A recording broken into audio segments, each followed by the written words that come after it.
Justice in early America was brutal, public, and often shockingly strange. From botched hangings to execution by lottery, that was a thing.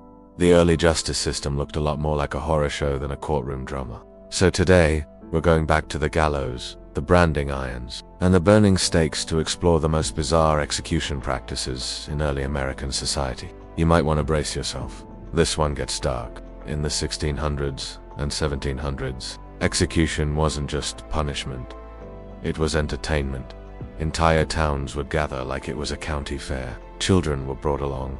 Merchants sold food. Preachers gave fiery sermons, using the condemned as a living, or son to be dead. Convicted criminals were paraded through town in carts, made to recite psalms or confess publicly. Some towns even printed programs detailing the prisoners' crimes, like theater playbills.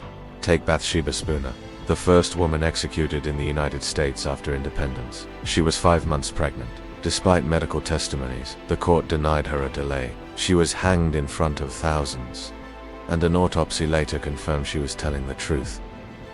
Her unborn child died with her, but sometimes the execution didn't go as planned. Like Joseph Samuel, a German immigrant accused of robbery, the rope broke not once, but 3 times. Each time, the noose snapped or slipped off his neck. The crowd began whispering. Was it divine intervention? On the 4th try, the rope held.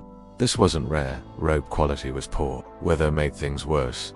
Sometimes, a failed hanging meant trying again. Other times, executioners had to get creative. If you think that's horrifying, wait until we talk about fire. Burning at the stake was used more often than you'd expect, especially for enslaved people. In 1741, New York's so-called Negro plot led to over 30 black men being burned alive for an alleged uprising that likely never happened. Branding was another favorite punishment. A thief might receive a fiery T on the cheek. A forger got an F. It was designed to humiliate and permanently mark someone as a criminal.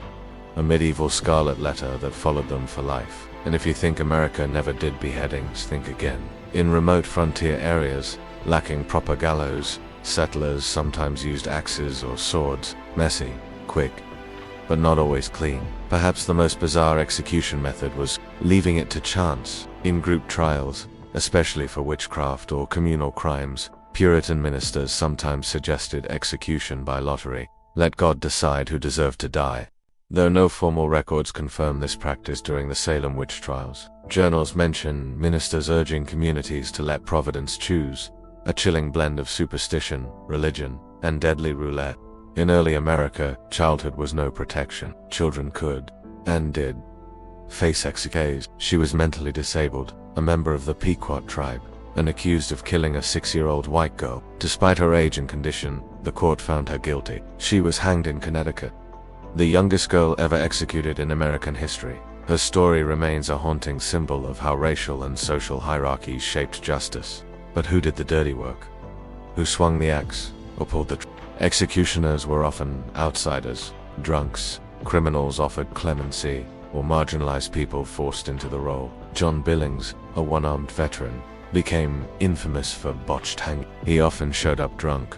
Once, he pulled the lever too early. Another time, too late.